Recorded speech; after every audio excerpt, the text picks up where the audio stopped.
Welcome back, everyone, to Disc Golf Network's coverage of the Open at Belton Round 1 Back 9 coverage, the first Disc Golf Pro Tour Silver Series stop of the year. I'm Nathan Queen, again joined by Chandler Fry. Hello, everybody. We had some early struggles on the front 9 from our card, mostly due to the wind conditions. It is very breezy out there. We got Brodie Smith leading the card at 4 down, doing exceptionally well with 0 bogeys. Yeah, Adam and Ricky both carding a single bogey, and Paul with the unfortunate triple bogey with the 2 OB strokes on hole 4. And that brings us into hole 10, 726 feet, with a strong right to left wind here today. You've got OB down the right side and the left side. Goal off of the tee, get close to 400 feet or more for these players. They've got lots of power. But if you can get that 400 feet, you're going to have a good opportunity to approach this green, keep your shot low enough underneath these branches to get into this well-guarded basket that you have here. Yeah, keep that shot low and avoid the trees at the end, and you should have a pretty good chance of getting the birdie. That right to left wind, though, was ripping probably about 20 miles per hour, and it was moving a lot of discs out of bounds to the left. Yeah, 4 right-handed players here, so having the bottom flight plate exposed to that wind is going to lift it up and push it a lot further. And Paul giving us a masterclass on how to throw wind shots with a right to left. Beautiful. That's still pushing pretty far left, but inbounds.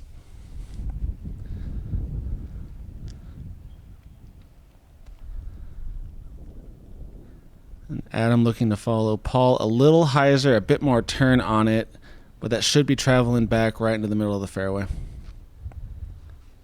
Yeah, and a great shot from Adam there. This is one of those kind of tricky situations where you have such a strong right to left that if you throw just a straight hyzer, it's going to pick up and go OB left side. But you don't really want to throw a turnover because it could grab the top flight plate and turn it over a lot quicker than you expect also. So a lot of control on this shot. A very touchy shot, and all 3 players so far are showing us how to do it. Ricky a little lower than Brodie and Adam with a bit more turn. This is an absolute smash, but that turn has held it over in a more scary way than the rest of them, but smashes it out there, and he'll be the furthest of the group. Good looking shot from Ricky. Brodie probably about 325 feet out, I'm guessing. Ripping on, I'm guessing, a Raptor.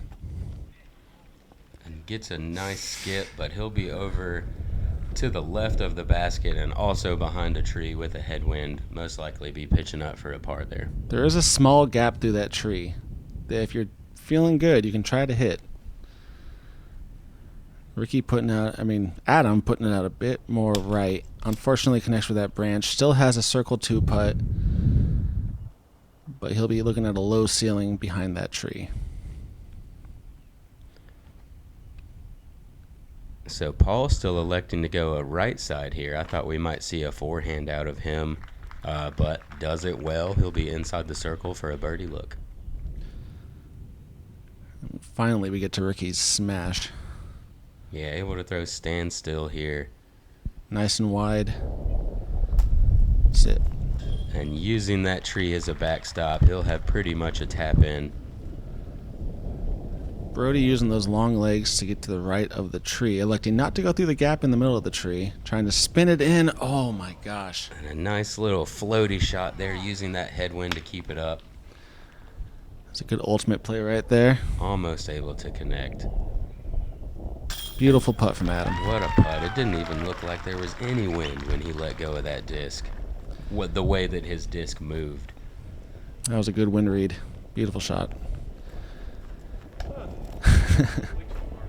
There we go, Adam. That lines up with the basket, releases nice and high. Disc doesn't move from its line right into the chains. Beautiful shot.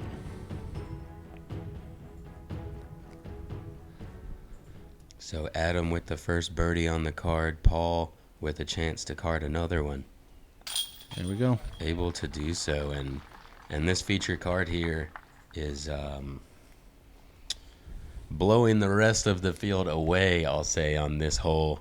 Playing as the 5th most difficult hole. It played .27 over par, and our feature card here has 3 birdies. That's what they're supposed to do. Brodie carding the lone par, but giving it a really good effort for that birdie from the tough position he was in. 3 down for the card, absolutely wrecking that hole. And now we're moving on to hole 11, a double island hole. Pretty tough. You can lay up if you want, but we're going to see most players go for the green, which is probably about 70 by 100 feet wide. Good birdie opportunity for these guys. And the wind is ripping right to left. Yeah, maybe a little bit of tail in that. But yeah, you can see those flags behind it are pretty close. So if you get a little too aggressive here, you can skip up and BOB long pretty quickly. And there is rollaway opportunity as well if you leave the putt short on the right side, and then you have the bushes on the left to deal with that come into play quite often.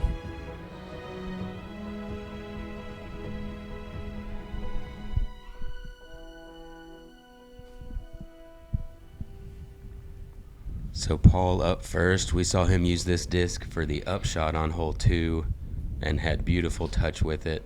This looks a little low out of the hand. He's going to have a longer putt than you're looking for on this hole. But he is inbounds.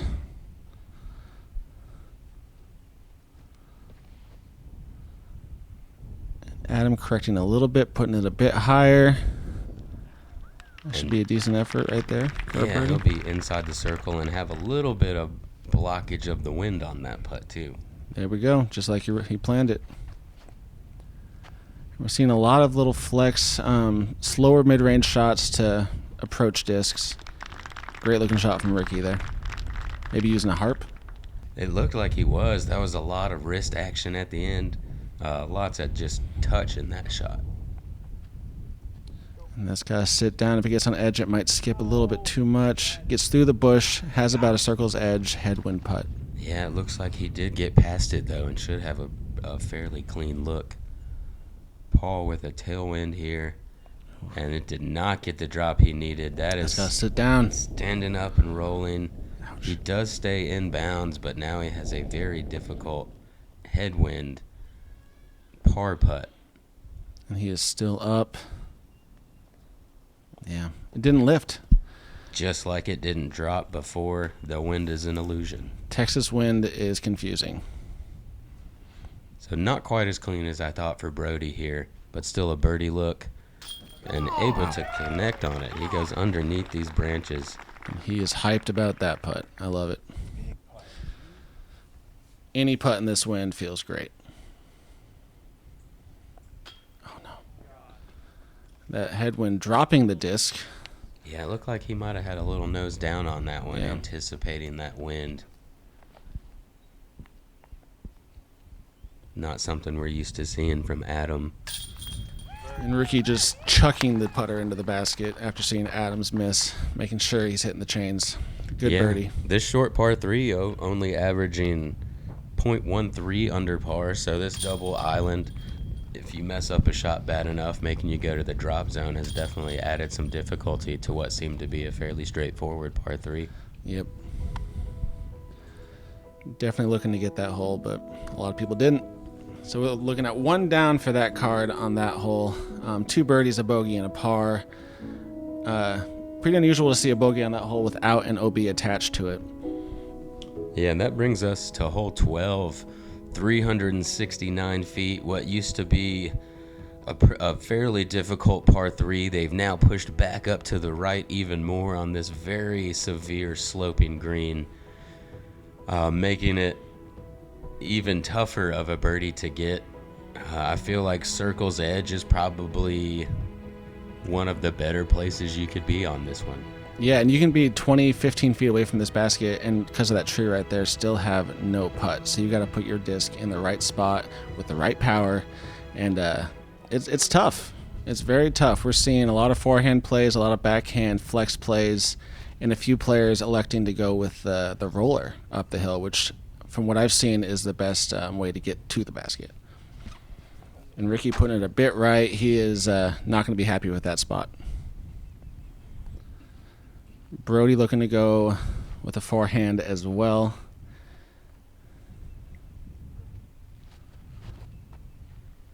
And this looks a little left. Powers through, though. Yeah, it looks like he punches through that original tree line, which will make it that upshot quite a bit easier. Adam going with the forehand. Keeps it nice and low. Gets a little bit of good stand-up. Oh. And I believe he does get through the gap, but I don't know that he'll have a very clean putt from over there. He's in a maze of trees over there. I'm surprised to see no rollers on this hole from this card. And that wind got a hold of this and kept it left a little longer than he was looking, but still gets through the gap cleanly and up the hill. He'll be in that circle's edge area with maybe a putt. Maybe. Great looking shot from Paul there. Brodie just electing to throw it up there for the par. You can see what Ricky's dealing with. Right side is not fun. And he finds a tiny little gap further on the right side. Oh, and wow. Adam, I was going to say might have a look through there, but not worth it. Just going to pitch it up for the par. And even with Paul's honestly fantastic drive, he's still looking at such a difficult putt for birdie. Yeah, and the way he has to attack that, he's lucky that sat down. Yeah. That putter on so much hyzer easily could have stood up and rolled away. This angle is not really doing much justice to how steep this really is. Yeah, great par save from Ricky from the right side. Showing us what veterans do. Just take your medicine, get the par, and move on to the next hole. Yeah, only 6% of the players birdied this hole today. Wow. Probably one of the toughest greens to navigate on this course. Yeah, 4 pars on the for this card. Not bad. It was tough to see any cards out there without at least one bogey on the sheet. Yeah, just a late gap to hit in general on that hole. Yeah. But pars for the card, and that'll move us on to hole 13, 399-foot par 3 this year. The fairway looks about the same, but the right side has been cleaned up a good amount where if you kick off, it is a little bit easier to scramble than last year when this hole was called a par 5. Ideally, you're going to want to go for it just because it's a par 3, so through that angled tree that you saw the drone fly past is going to be the most direct way to the green, but you need that 3-foot pinpoint accuracy at about 200 feet away to be able to do so. And if you don't get any tree kicks, you could probably slide up to about 30 feet, or if you decided to go driver, you could make it all the way there. And one thing with them opening up the right side trees is it allows the wind to come in, making this already difficult hole even harder. And this is that line. If it would have just drifted a little bit further right, that was the way to go. Now he'll be on the right side in scramble mode. Yep. This hole should be called scramble mode. Another thing about this hole is there is usually a 2 to 3 card backup, so you're watching players throw this hole hitting trees, and Brodie liked what Ricky did. He's going to do the exact same thing. Looks like he got a little bit of an extra roll at the end mode. there. Scramble mode.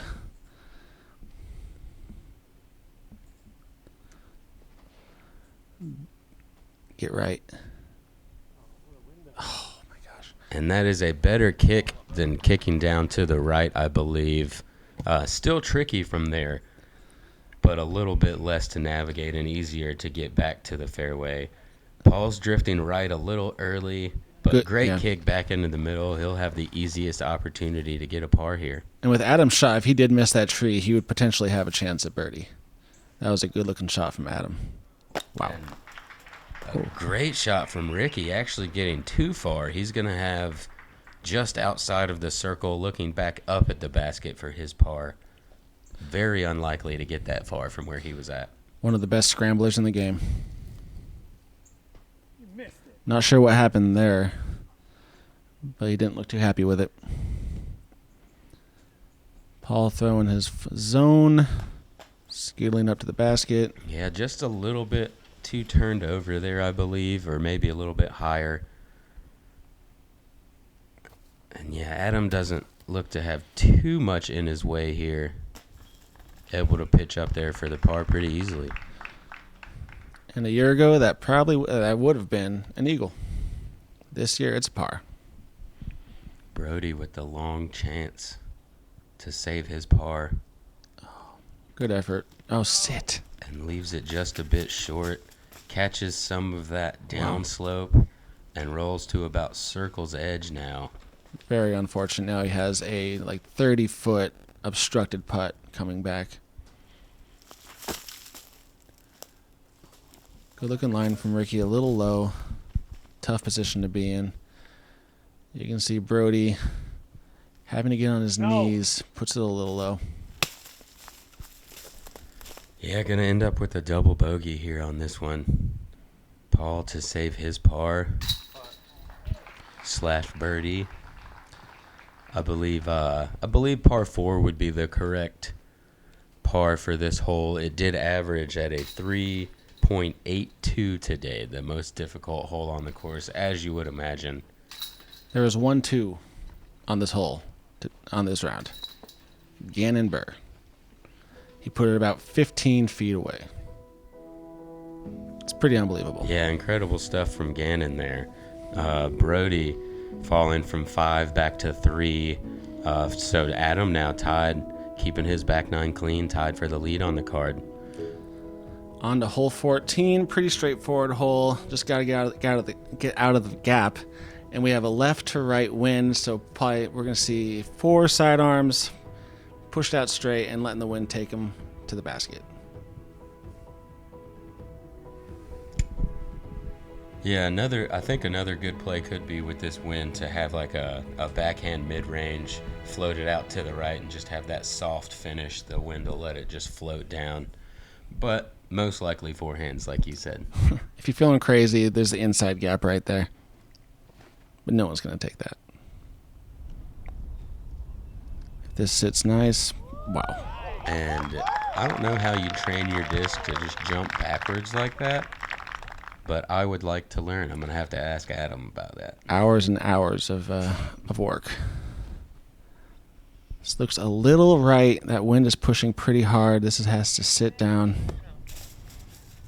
And as you can see, even 5-time world champ Paul McBeth does not know how to get his disc to bounce backwards in a left to right wind with a forehand. Let's see if Ricky does.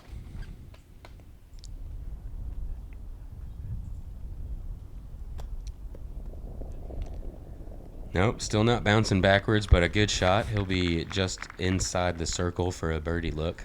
It's all about that spike angle. It's tough to get that.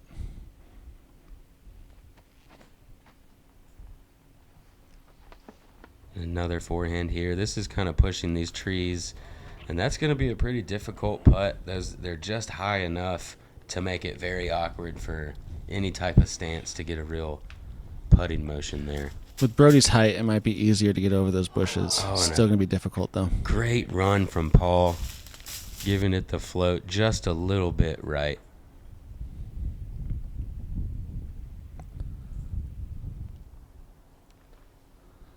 Man. And Ricky, we've seen it low out of the hand a couple times here today. You can see the frustration building. And Brodie going through the windmill. And just awkward enough he's not able to get his swing. We barely saw Adam tap in his birdie there. He got out of there pretty quick. Great shot from Adam. A lot of putting woes. And a pretty difficult par save there. He made it look easy, but there was not much motion he had there. That was all arm swing. Yep, straddling some bushes. Ricky tapping in his par. You're definitely looking to get a birdie on this hole. What did it average? Almost right at par at just 0.2 under. That makes sense. Only one birdie from Adam on that card because he trained his discs perfectly well to bounce backward off the the right skip. And on to hole 15. Pretty wide open. OB on the right side. I believe. And then trees on the left, you just want to hit it as hard as you can, get it out as far as you can, and give yourself a straightforward approach to the green, which is on an upslope in the trees in that gap, as you can see. Yeah, the further left you get, the tighter this angle gets to access the basket. Letting the wind lift you up and carry you off to the left just kind of makes you play for par unless you're going to try a cut roller or something of that sort. A sharp skip shot or something, yeah. It's a fun hole, though. I enjoy this one. It looks like we have a left to right slight headwind. Adam just pumping one out there. Yeah, if this gets far enough, then he'll still have a pretty good angle. I think ideally you would like to stay a little further right than that, though. Yeah. Paul keeping it somewhat low. That is not turning like he wanted, and it is going to be a tough approach.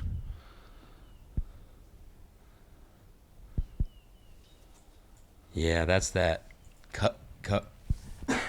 Excuse me. That's that cut roller or skip angle that we were talking about. And this has good angle on it. Yeah, this looks great out of Ricky. He's going to have that distance plus be a little further right on the fairway. That's going to be kind of a jump putt. Well, more than a jump putt, but pretty small throw for Ricky there. That's great distance in this wind. Wow. Want this to come back. Yeah, beautiful Brodie shot. Also making the correction from the first two and getting it over to the right side. Great shot from Brodie. See what Paul can come up with here. I'm guessing a low skip shot traveling up the hill.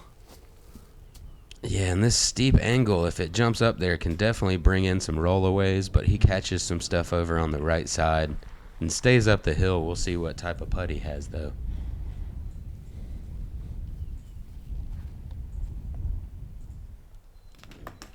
Catches the trees on the left. He still has a decent looking putt, though.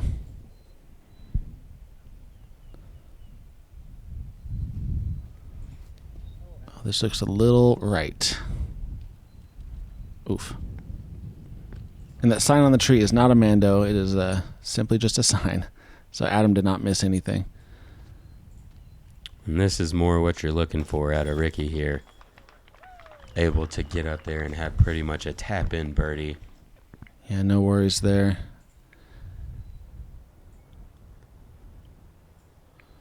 Adam up the hill. Dang. Just a little left. Good commitment, though.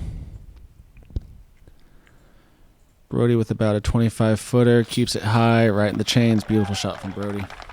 Good birdie. Yeah, nice uphill putt there. And Paul a little closer. There we go. Nice looking putt from the world champ right there.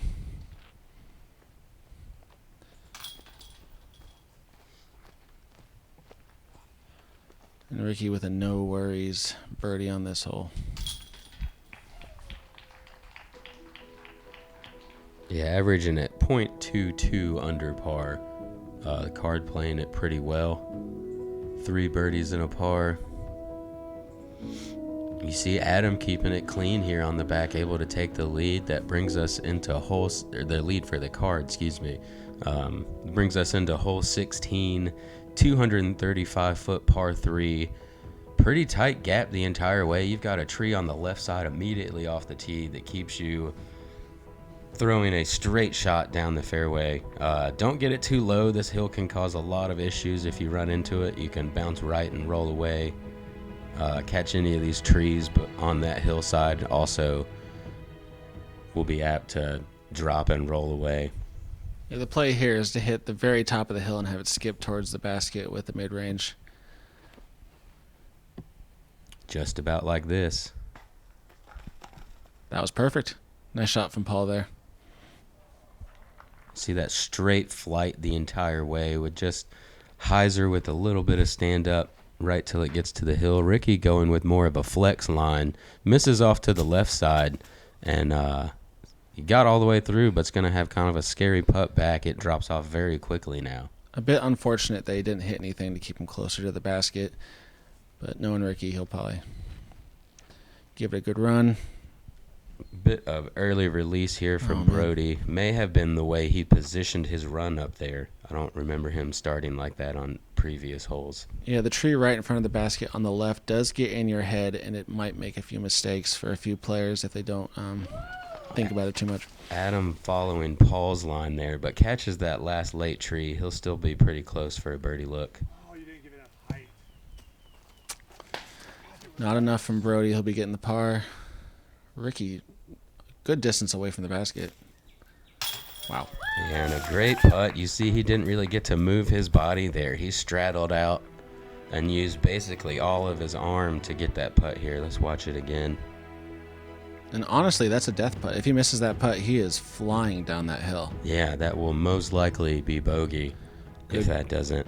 Good commitment there from Ricky.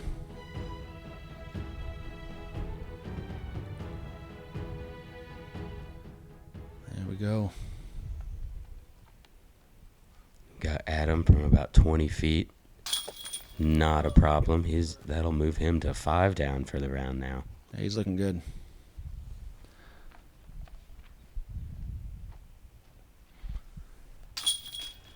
And still yet to get to Paul's tap-in drive here for the third birdie on the card. Back-to-back 3-down holes for the card. They're feeling good as they finish this round. Brodie unfortunately missing that hole, but still putting together a decent 4-down round right now. Yeah, the easiest hole on the course there at almost a half stroke under par. Makes sense. On to hole 17, which, depending on the wind, can be pretty terrifying. You want to get through this gap and then finish right. You can either throw a forehand or a turnover backhand, or if you're lefty, hyzer.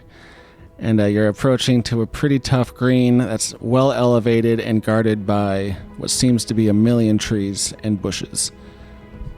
Yeah, this big tree right here you see right before the actual hill causes the most issue, I believe, on your upshots. It's got all those low branches, which makes it very difficult to get to the top of the hill if you don't get far enough left or far enough right to go around it. And a unique green here as well with this wooden platform that the basket is on. It actually stops some rollaways for you, one of the nicer hilltop greens that we've seen. Or if you hit the base of it, could cause a rollaway. Paul putting a sidearm out there that looks to be in great position to approach the basket. Yeah, I think he might have to deal with those branches a little bit if he wants to control and have that flat angle going into the green. Otherwise, he'll have to throw a hyzer, which could catch it and roll away. Good checkup from Ricky's shot there. It was a little right, but there wasn't much skip there.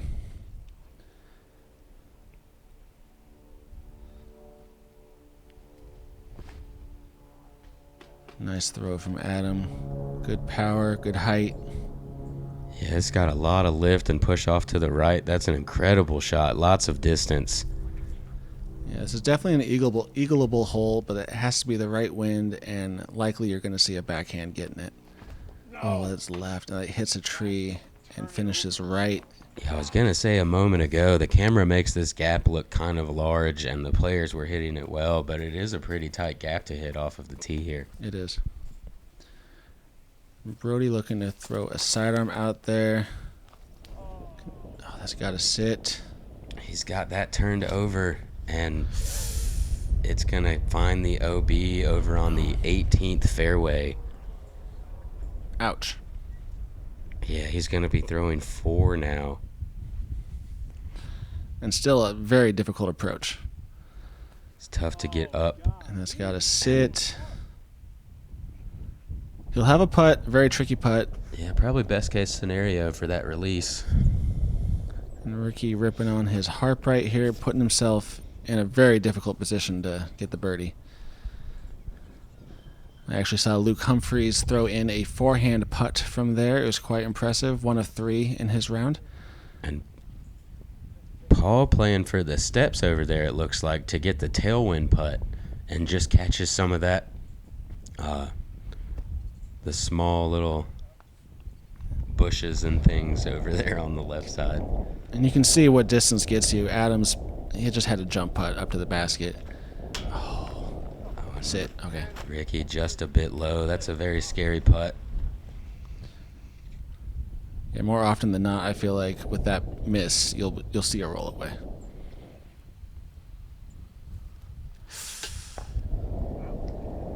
Yeah, Paul dealing with that Texas wind. He's trying to read it. He's a great wind player, but it's just swirly out here and tough to read.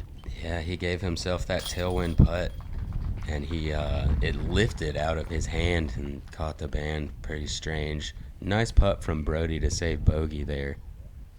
Nice tap in birdie from Adam, making this hole look pretty easy. And apparently it was pretty easy because I averaged .32 under par for the field, so a lot of players executing and getting that birdie. Yeah, the third easiest hole on the course. Brodie able to only take a bogey after throwing your second shot OB. Never the case you want. But that brings us into the final hole, 465-foot par 3, slightly uphill. You've got a right to left wind, making it very difficult to finish to the right.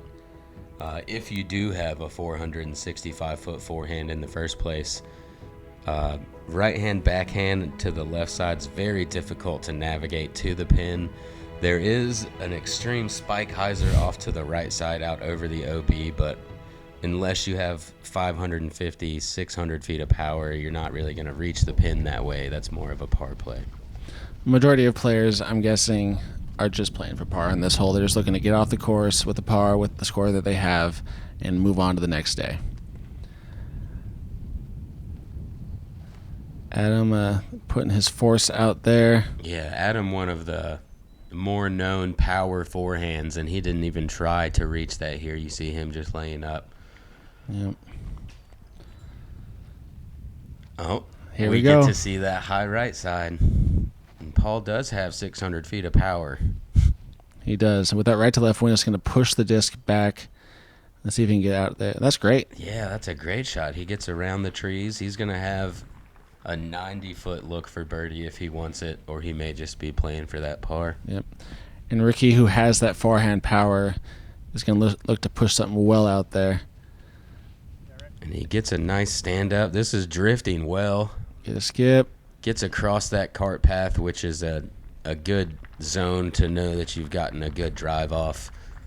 Still a long birdie look, though. Yep. Brodie electing to go with the right-hand spike hyzer play on the right side, as opposed to the left-hand spike hyzer play on the right side. And he's put it high enough. Let's see what happens. Yeah, the wind should drag this one back to just inbounds. He did flirt with that a lot longer than I expected it to, but nice shot from him. Adam putting himself in somewhat of a tricky position. He has to put a sidearm zone under that tree. Puts it a little long inbounds, though, and looking okay.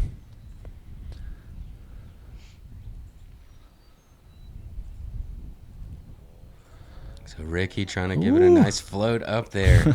Gets a late drop, though, but he'll happily take the par. Ooh, there's the scuba from Brodie. Beautiful shot. We had to see at least one.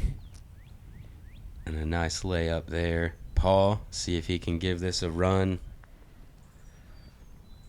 It's got to sit. There is OB behind the basket. That is safe. Our featured card will not get the birdie on 18 today. There was only one on the day. And shout out to Blake Whitehead for getting the only two on 18. You, sir, had the best finish of the round. Let's go, Blake. Paul tapping in the par. Adam doing the same. Good round from Adam. 6 down.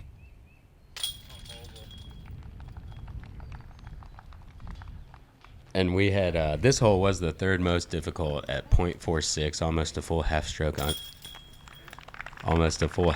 over par. Good finishing hole for, we could have some tight scores coming into the end. May need the birdie, may need the par. But as you see our card here, 6 down, For Adam Hammis leading the way, Ricky Wysocki with 4 down, Brodie 3 with some late struggles, and Paul McBeth 2 down. We've got Chris Dickerson with the hot round here, 9 under, followed by 3 8s, 3 7s, 3 6s. We've got a tight leaderboard here going into round 2. A lot of players still in the mix. Yeah, looking forward to seeing you guys out there. Thanks to Disc Golf Network for the coverage. We'll see you for round 2. See you later.